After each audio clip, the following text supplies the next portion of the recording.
প্রথম দেখায় মনে হতে পারে ইউরোপীয় কোনো দেশের ফুটবল মাঠ। নতুন রূপে সাজানো ঢাকা জাতীয় স্টেডিয়ামের সৌন্দর্য এতটাই। বসানো হয়েছে নতুন চেয়ার, গ্যালারি ভেদে চেয়ারে রয়েছে ভিন্নতা।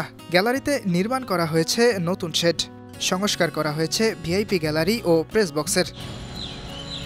আগে জায়ান্ট স্ক্রিন থাকলেও এবার তৈরি করা হয়েছে আরও বড় করে। 40 কোটি টাকা ব্যয় করে নতুন করে লাগানো হয়েছে আধুনিক ফ্লাড লাইট।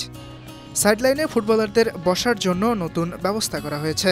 নতুন করে তৈরি করা হয়েছে অ্যাথলেটিক্স টার্ফ। মাঠের চারপাশে প্রথমবারের মতো বসানো হয়েছে নিজস্ব ডিজিটাল বিজ্ঞাপন বোর্ড।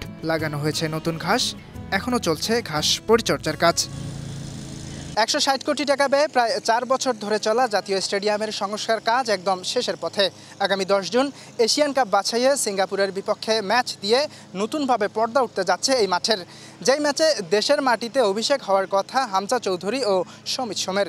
যদিও ম্যাচের মাত্র 2 সপ্তাহ বাকি থাকলেও এখনও বাফুফেকে আনুষ্ঠানিকভাবে মাঠ বুঝিয়ে দেয়নি জাতীয় ক্রীড়া পরিষদ। জাতীয় স্টেডিয়াম থেকে ইয়াসির আরাফাত সবুজ, বান্ন টিভি।